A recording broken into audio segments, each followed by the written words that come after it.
At this warehouse in Etobicoke, volunteers are working around the clock to get life-saving supplies to people in the war zone. These kits will include desperately needed water purification units. But getting all of this humanitarian aid to civilians in Gaza is reliant on access through the Rafah border crossing.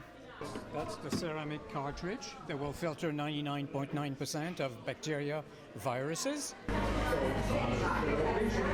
The focus right now is getting these family emergency kits into the hands of those struggling to survive as food and water supplies are quickly drying up.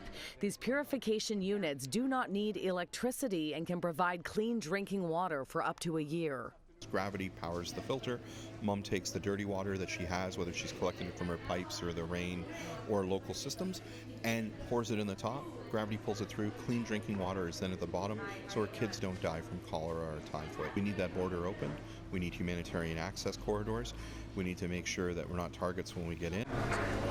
Global Medic will also be sending trauma kits to Israel with things like burn dressings and tourniquets to help treat the wounded. The need, though, for humanitarian aid in Gaza is growing more dire by the hour, especially in the south after hundreds of thousands evacuated the north. We are hearing from those on the ground that there's 5-hour lineups for a loaf of bread and the well water is often salty. So what is it like to know that there are truckloads of humanitarian aid waiting at the border?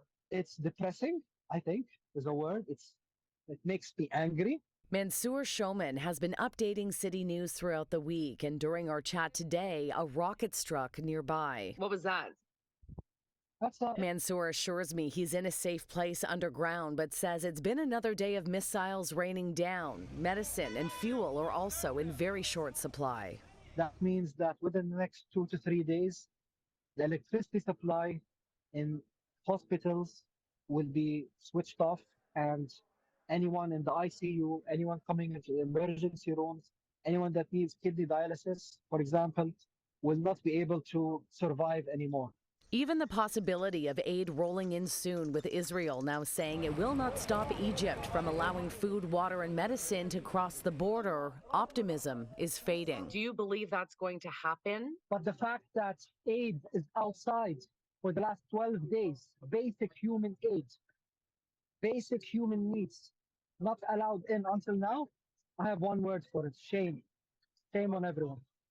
So here's a look at thousands of these kits that are already packed up and ready to go. I'm told that the moment there's word that this border crossing will be opening, all of these skids will be packed on a plane, shipped to Egypt, and then trucked into Gaza.